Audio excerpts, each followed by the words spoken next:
Now, we have a story, and I'm going to build into a lot of stories tonight.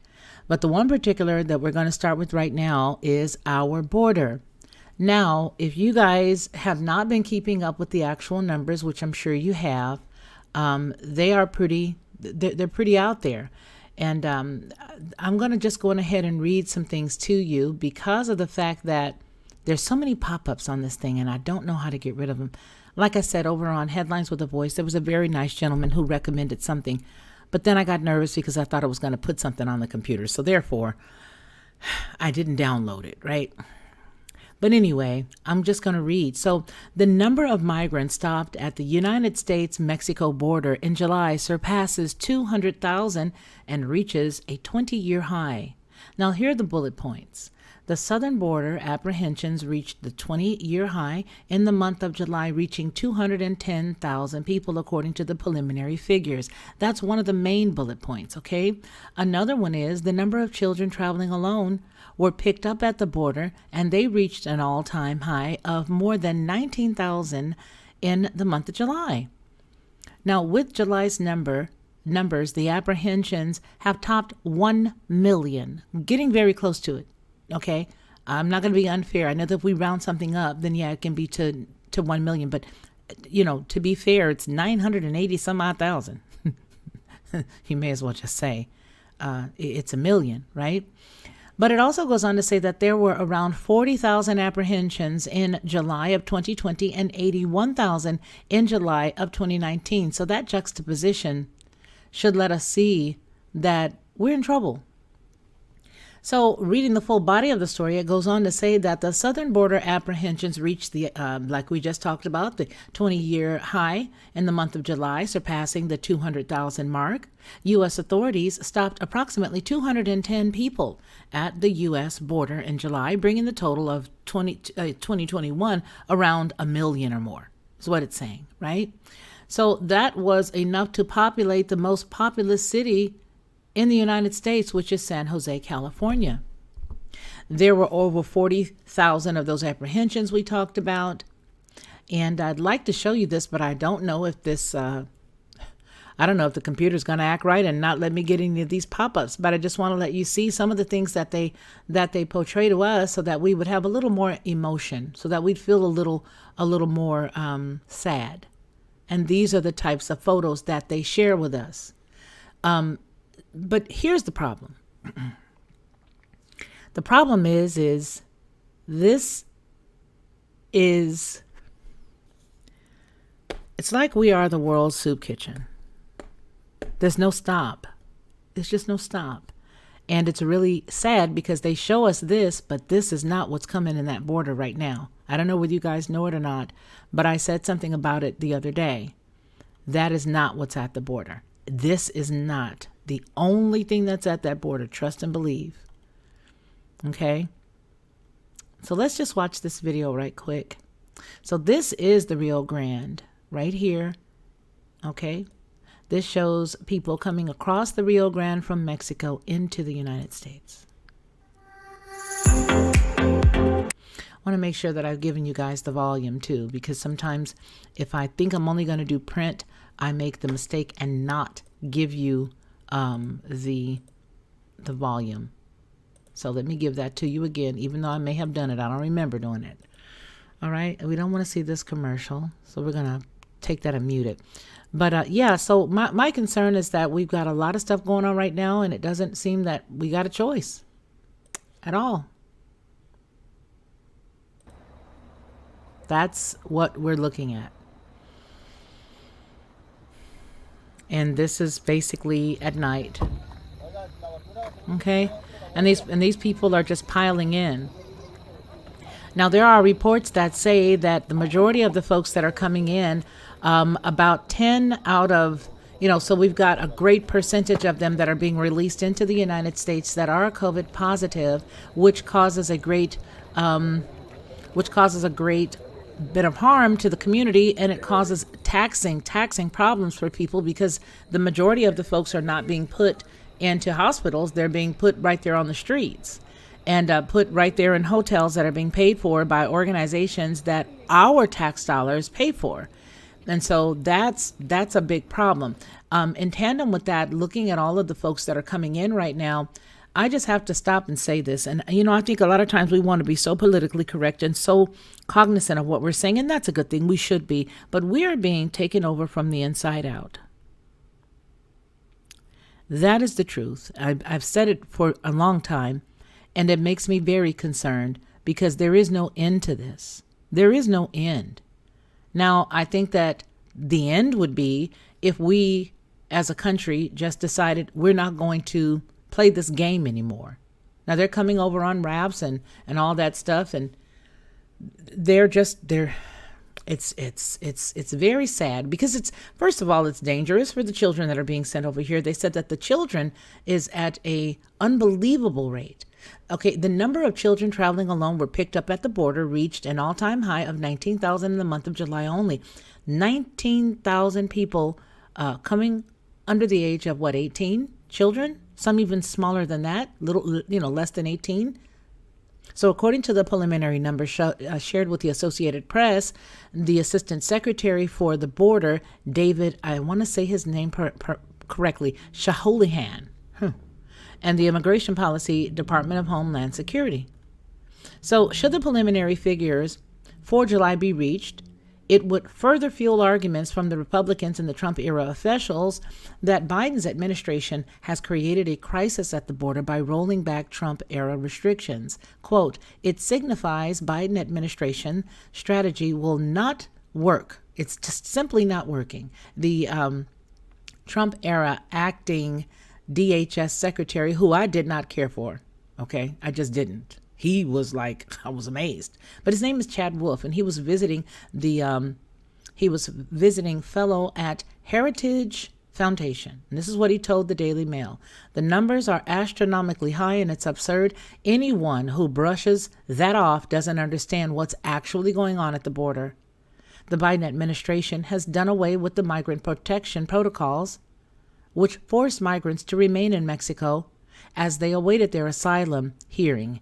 Okay, ending the construction of the border wall and made interior enforcement more relaxed. All right, here's a graph. Here's a graph with the numbers. So down here is October, and it goes here to August. And the lowest number here is 50,000, and the largest number at the top is the 200,000. Okay, so we are really in trouble. We're really in trouble. And I just, it's as if we have had all of the laws that we have in America. We've used a lot of those laws, and the powers that be who have done this to our country has used these laws against us. They've taken some of the laws, they've curtailed them to mean something else. And then, some people have gone in to sue. Different states have sued. Texas, for one, on several different fronts. I know that I believe it's not El Paso. I believe it's one of the other cities that are right near the Rio Grande city, or Grande city, however you say it. They have also sued. So there's lots of stuff that's going on as we are being distracted by one specific topic continuously. Now, I know that some would say, well, gee whiz, we'll let some people come over. And what I say is, don't we have a list of individuals who really have attempted to be here legally, and they've done their due diligence, and there's a whole list? But that's not what this is really about. And I think that the questions, when we get to asking those kind of questions, plays right into the problem. Being laser focused and laser specific tells us that this is a takeover that is being orchestrated by people's tax dollars, yours and mine, because we are paying these individuals who are now being purchased, part and parcel. They've been purchased to do this to us. And so when we sit down and we begin to think about things and we get a little concerned and worried, well, we should be concerned. Worried, probably not, but we are. Majority of us are. Really, in the chat, if you can just tell me, what do you think a solution would be? And please remember, we got to be polite in the chat. Yeah. So just, be cognizant of what we say, but in the chat, how do we fix this? So we're saying that we're letting these folks come over simply because of the fact that, they're in need. All right. They're in need. Now, I wanted to go on ahead and read this portion to you because this is my main concern. The hypocrisy is what bothers me. There is a boatload of hypocrisy because I see that there are so many different mandates that are being asked of the American people to endure. And yet we have individuals coming here from another place and other places, and they are positive. Okay? So now the number, now that's the bottom chart. Let me go up here because this is telling me the end of my story. The Biden administration has done away with those migration or the migrant protection protocols, which force the migrants to remain in Mexico while they await their asylum. Okay, and they have made the enforcement much more relaxed. And then it goes on to say that on Monday, the Centers for Disease Control extended an order limiting the entry for migrants due to coronavirus. Title 42, the Biden administration has said that Title 42 is responsible for sending away most single adult migrants who cross illegally, and the United Nations and the ACLU had called on the president to end the order. The order is used to expel roughly 100,000, mostly single adults each month. Quote, "You've got to keep that in mind, and that July and August are the hottest months of the year. And that crossing in the desert," Wolf said, predicting that the numbers could go even higher. He continues, "We historically see numbers drop off because migrants understand weather pattern in the desert." Close quote. Wolf claimed that migrants are no longer evading the DHS, but waiting to be arrested. Now, where are they getting that information from? So I'm supposed to sit here and not ask these questions and not think critically? Where are they getting the information from to just come on? Who's telling them that? And if the person who's doing this, if all these folks that are doing this don't like this country and they hate us so much, why don't they just give up their citizenship and leave? I guarantee you none of them would go and live in any of these countries that they are allowing these folks to come here from. They wouldn't do it at all.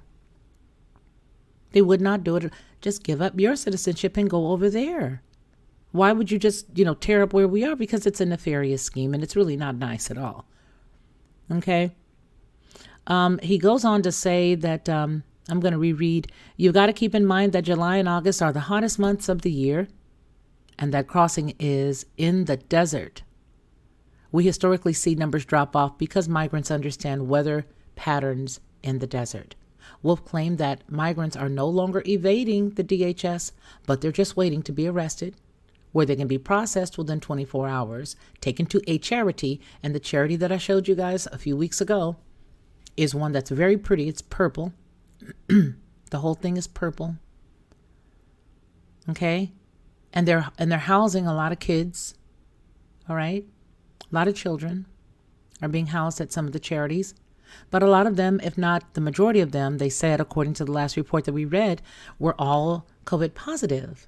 So the Biden administration has denied that its policies are to blame for the surge, focusing on root causes like poverty, violence, and climate change in Central America. The blood of Jesus is against you, you liar. I'm sorry. Did I say that? I shouldn't say that. I said that. You heard that. I'm sorry. I'm not sorry, because that's the truth. That is a blatant lie. The lies and the hypocrisy that we continue to accept is mind-boggling.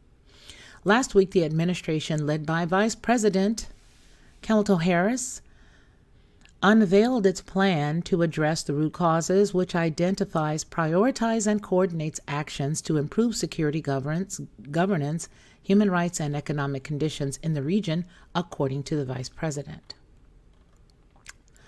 All right, now switching reels, but you sticking to the same exact story type of storyline, since, we're so concerned and we really do want to help these folks. You just said you heard what they said. It's about helping people. We want to be fair and equitable. We want to make sure that everybody's getting what they need. We want to be the We Are the World Soup Kitchen. So we are. We are the world soup kitchen. We can't even help ourselves. We can't even help our own. But we are the world soup kitchen. So this report shows Biden administration orders the Coast Guards to turn away Cuban communists, the refugees from Cuba. All right? This was done on the 29th of July. Now, the Biden-controlled U.S. Coast Guard revealed on Tuesday that they captured and sent back 27 Cuban refugees after they tried fleeing their country for Florida on rafts to avoid deadly communism. The Biden administration has been letting over tens of thousands of illegal immigrants across our southern border for months. However, he refuses to accept real asylum seekers into the United States. Slightly over 24 people were believed to have been a part of a large group of rafters caught attempting to enter into the United States in this manner since July 11th protests, and on that day, thousands of Cubans marched in the streets of dozens of the municipalities nationwide and every major city on the island, demanding an end of the 62-year-era communist rule. The protest triggered a wave of state-sponsored violence, including public beatings, police opening fire on unarmed citizens, and the imprisonment and threatening of minors.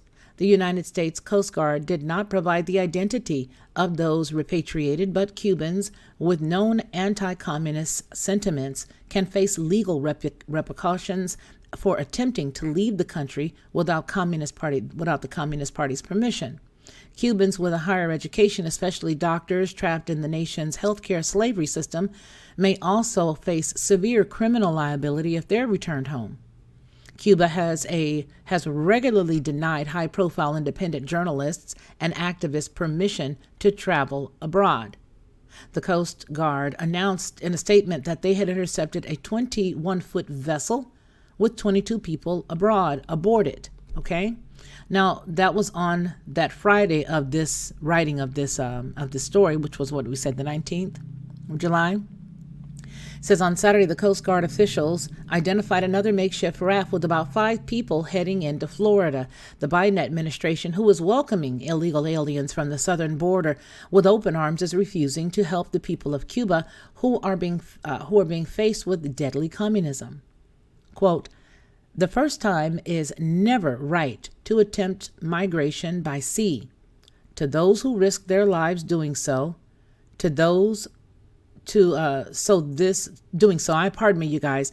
risk is not worth taking." And that was from the Secretary of Homeland Secretary Alejandro Mayorkas.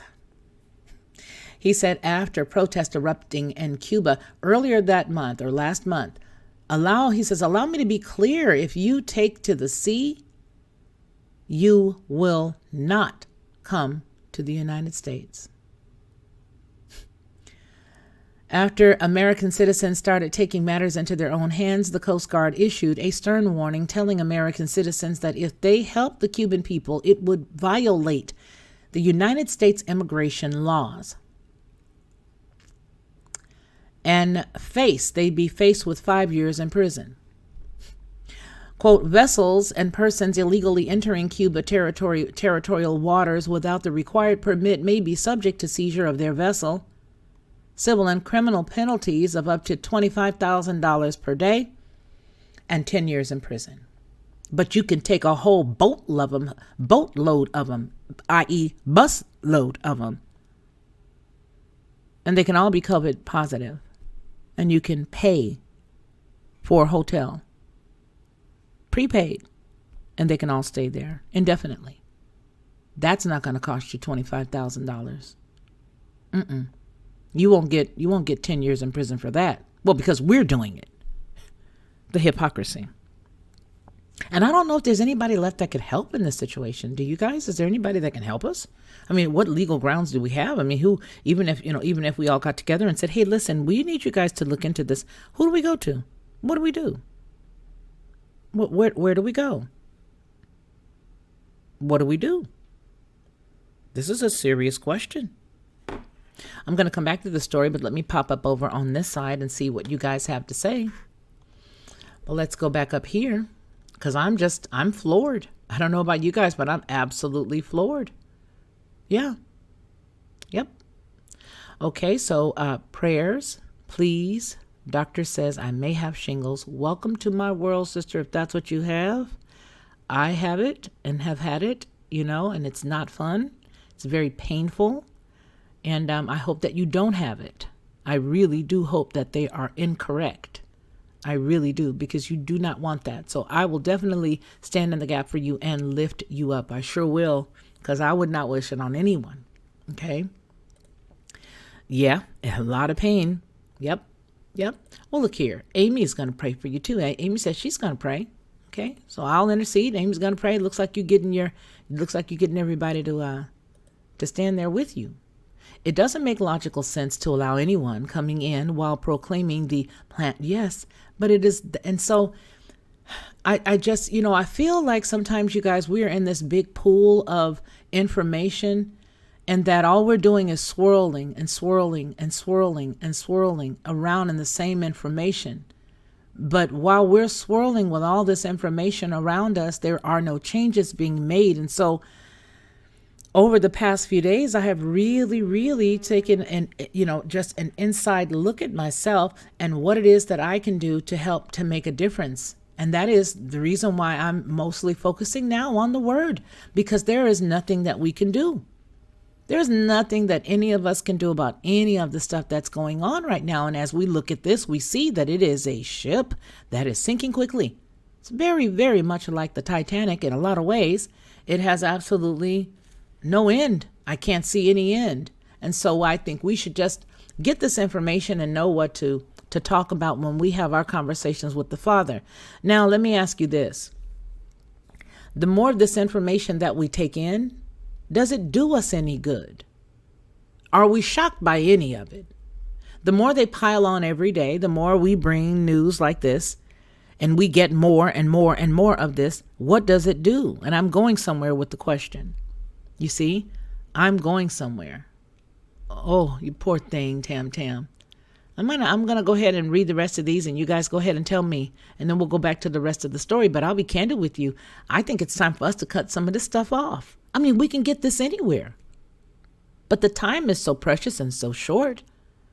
I don't know, you guys. I just think that right now, while we can, and while we still have light, while there is still light, that we need to be digging deeper in the Word with any time that we're all together. And that's the reason why Monday, Wednesday, Friday, you guys can see the courses that we're going to put up. There's some that are already put up. I think we're all the way up to next Monday now. But it is definitely talking clearly about the Word, because right now we can look at this all day ad nauseum. Had somebody say, why don't you talk about telling people to collect food? To get their food and to get their rations and things together, something like that. Well, the question is, okay, but if we see the writing on the wall and we know really what time it is, shouldn't that be something that we're already doing on our own? No one necessarily has to tell somebody, right? We're all here together. We all see, and if we know the Word, we clearly know what time it is. Hello, Judy, it's so good to see you. I'm glad you found me as well, and I'm glad I have been found by Judy. Thank you. So I just think that right now that's what we really need. We really need to just be focused on the Word, you guys. And I'm going to slow down some of this news, because to me, this ain't news. The news that we need to be sharing is the good news. And you may say I've fallen off my rocker, but hey, look, in the natural, I got a little document. I got a little got a little degree that says I went to Bible college. I got a little document that says I'm licensed to preach. Got a little document that says that I'm ordained, and got a little document that says I really don't care about any of that natural man stuff. But man have to have that. Man has to have all that. Here's my point. My point is that's what I'm called to do. And you guys, this is really beginning to become a burden, because I feel guilty bringing these lies.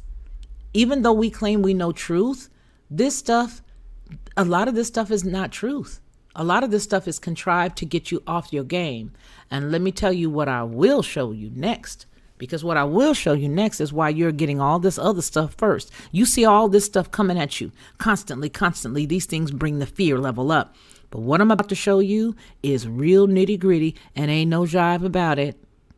We need to be looking at that. And I'm going to show you that now. So let's go ahead and read a couple more of these, and then we're going to go back over to the other side. Thanks, Deb. Okay, it's such a blessing. You are such a blessing. Mwah. Hi, everyone. Fang, what's going on, Fang? Proper grandma photos, if you know what I mean. Yes, they are. Much love to you, Lisa. How are you? Okay, Papa Grandma photos. Hi, Fang. See, everybody likes your name. Hi, Tam Tam and fellow classmates. Yes, infiltration being going on for decades, and it's so sad. Yes, most assuredly, Tam Tam. Okay, all the way down to local small town governments. Yes, they have. Yes, they have. Yep. Yep.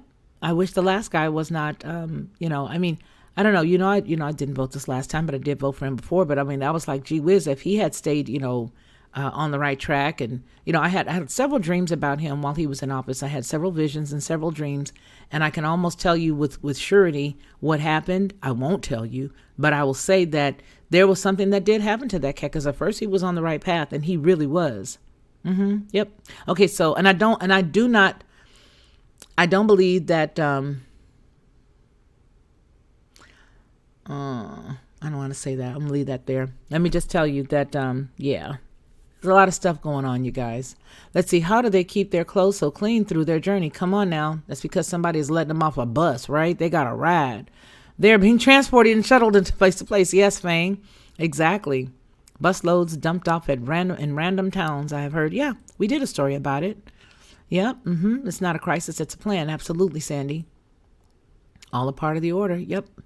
Speaking of order, let me go on to the next story. We are being destroyed. Our own citizens in the streets from losing jobs and being veterans, housing moratoriums. Yeah. And the whole housing thing is just a way for them to get the property. Because if you get enough, these programs that they are saying is supposed to be helping the people stay in their houses, those landlords are not even getting paid.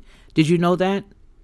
The landlords are not getting paid the monies that they have lost by people being in their homes for a length of time. They're not getting paid. The people are literally sitting, and I'm speaking because I know I have friends who have actually gone and applied to get the housing assistance.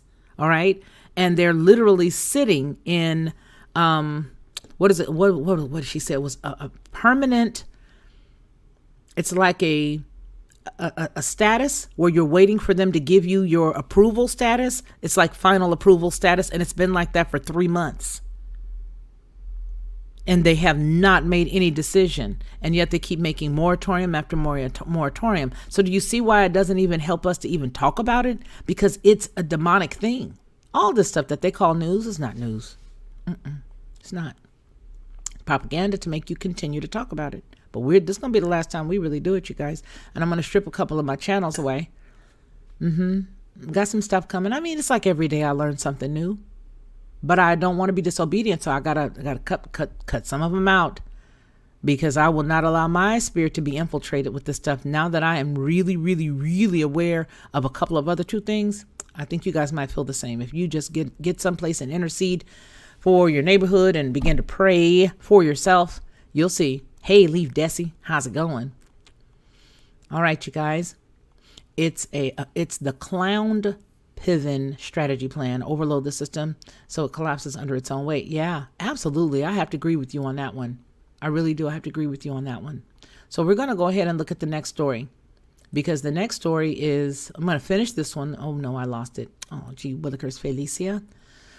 All right, so here we are. I'm going to go ahead and we're going to finish that. No, I'm not, because that's already taken us a long time. I'm going to go to this next story. My point in that last story dealing with the Coast Guard and all that stuff is that it is hypocrisy, that they won't let those people come over here, but they let the other folks come.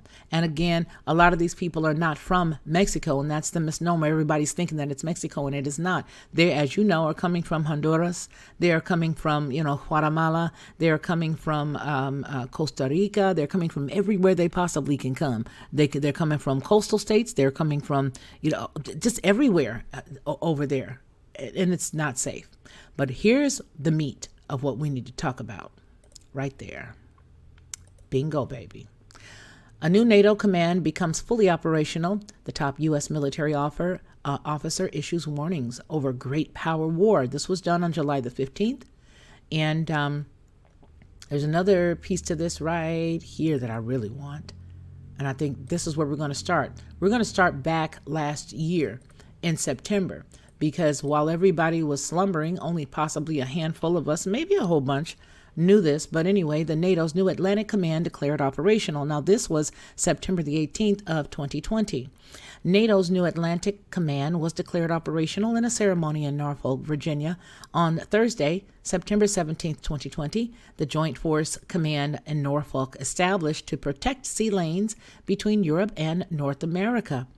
It's the first NATO headquarters dedicated to the Atlantic since 2003.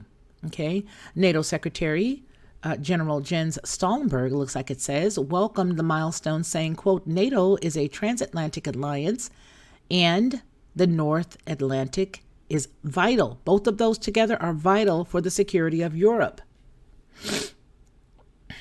Let that sit there. Okay, you can swallow. Our new Atlantic Command will ensure crucial routes and reinforcements and supplies from North America to Europe, for Europe to remain secure, closed quote.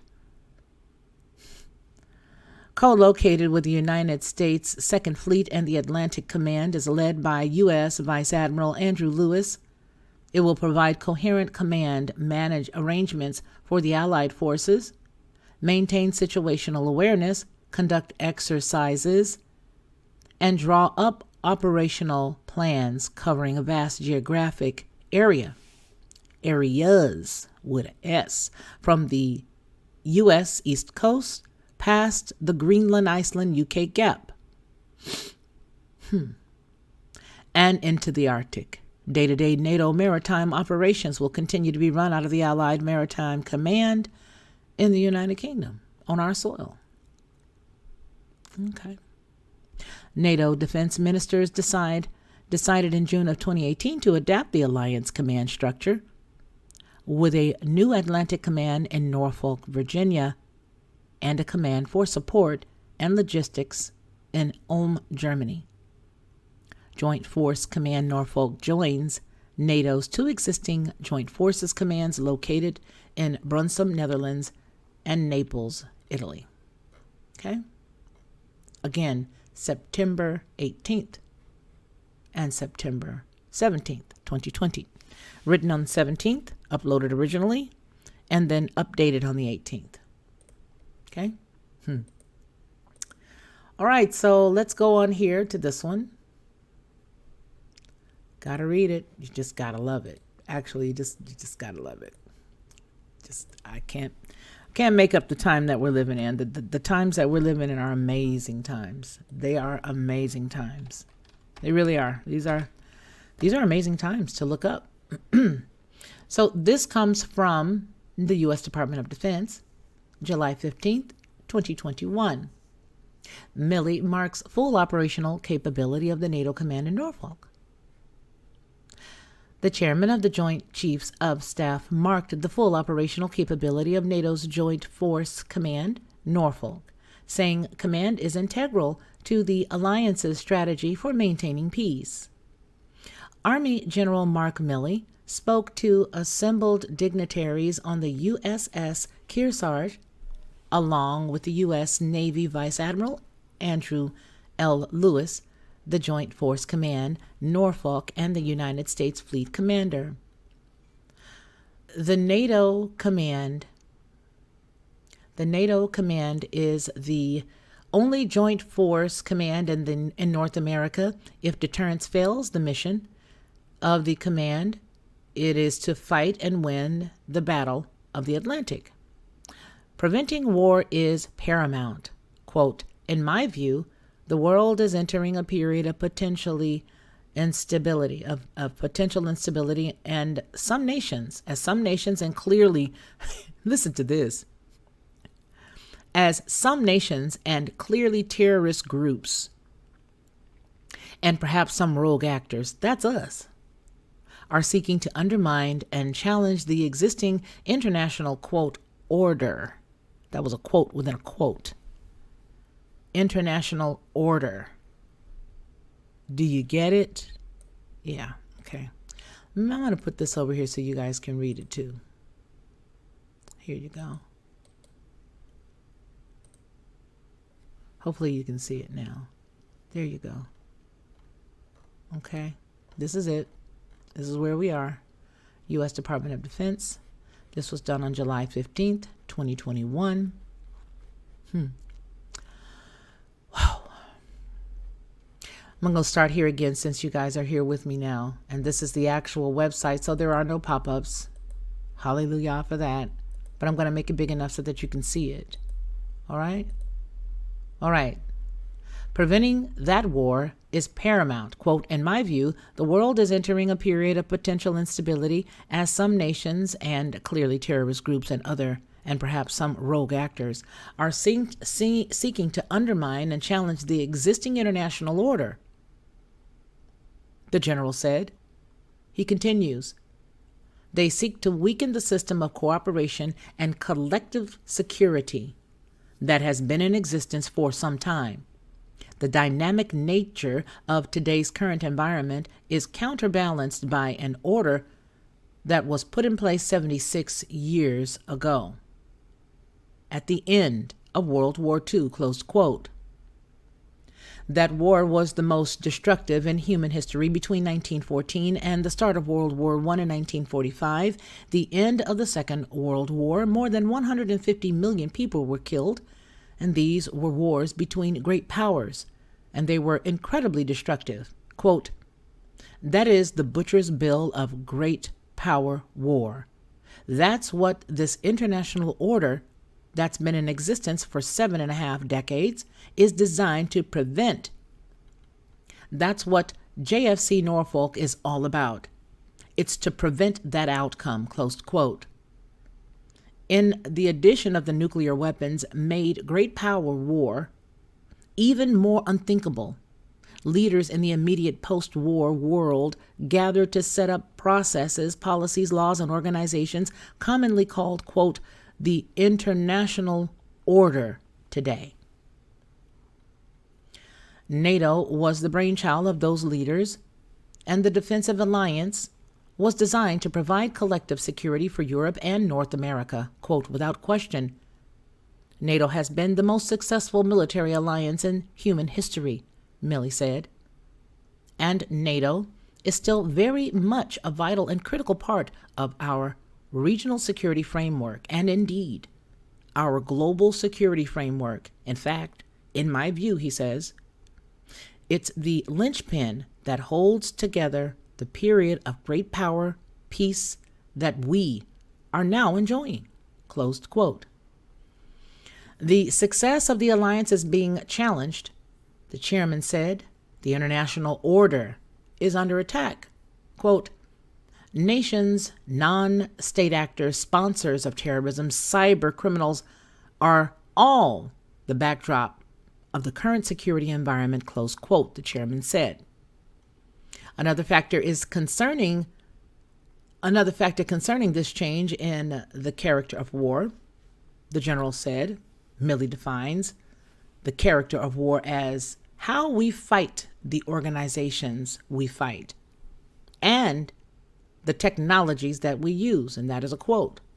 The last time there was a major change was between the world wars with the introduction of aviation, tanks, new naval technologies, and the technologies, radio, radar, and more, to tie them all together.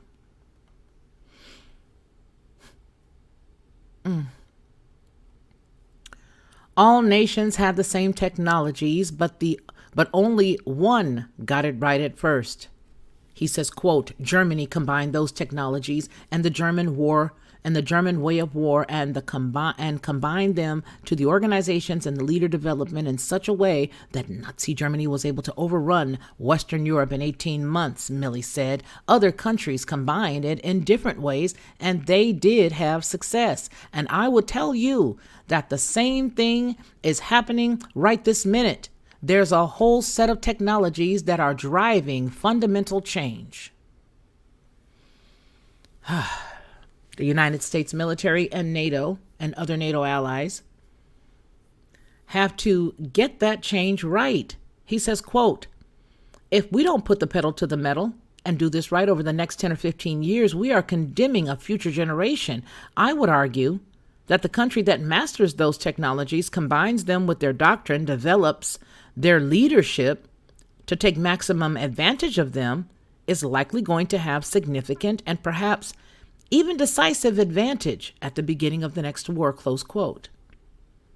NATO is still the most powerful alliance in the world, and the United States is still the most powerful and capable military in the world, the general said. Quote, the challenge to us is we have to keep it that way. We have to maintain the readiness of the present. We have to modernize for the future. We are ready right now. Those who think that we are not are mistaken, and any adversary that seeks to challenge the United States military resolve will do well to respect this military and our alliances and NATO.